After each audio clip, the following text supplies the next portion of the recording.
Mr. President, Mrs. Bush, thank you for your time. Let me start by saying congratulations. This is a beautiful place, and congratulations also on being your grandparents. Thank you very much. She's a beautiful child. Interesting time in the life, right? It really is.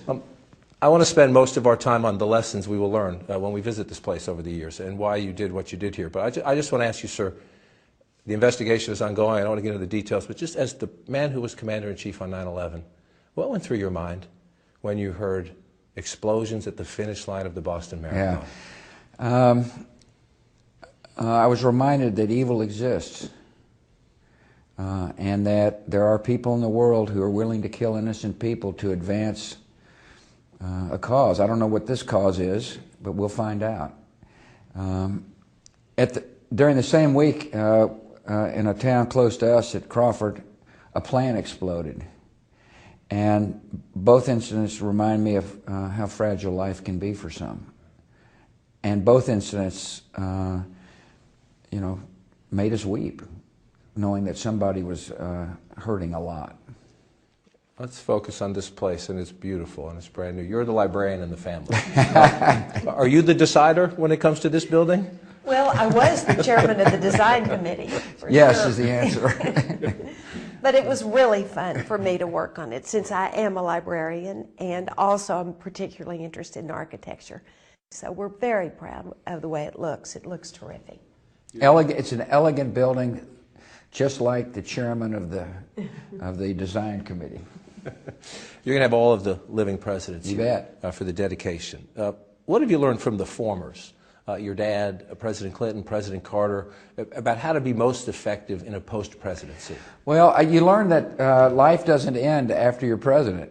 In other words, you're going 100 miles an hour, and in my case, we woke up in Crawford and I was going 0. And so the challenge is how to live life to its fullest. In my case, I've chosen to do so outside the limelight. On the other hand, I am confident that when this chapter of our life is finished, we will both be able to say that we've advanced the cause of peace and freedom and helped improve the human condition.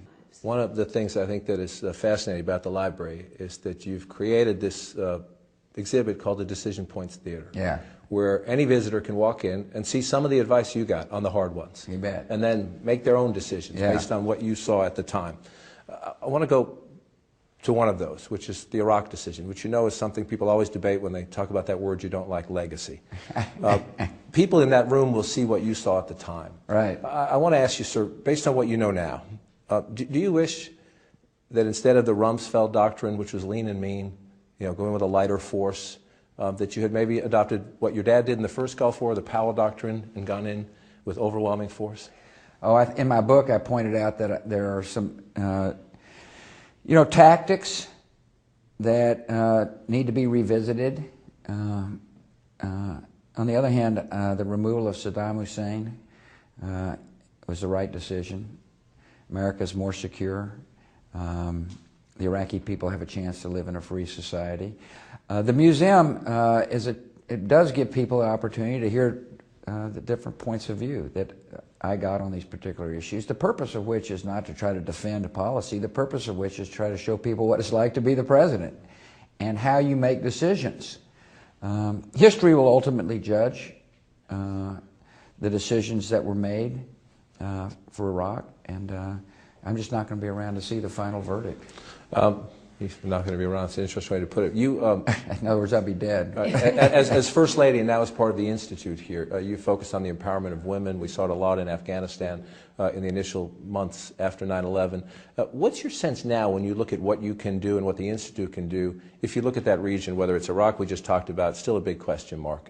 If you look around, look at Syria, look at Egypt. The whole region is in this incredibly volatile stage. And have the rights of women in some ways been set back because of all the changes, or at least held hostage to all the volatility? Not necessarily, no. I think people really worldwide are looking at the rights of women and seeing how important women are to every society. When you look at countries where women's rights are marginalized and where half the population is left out, you usually see a failing country.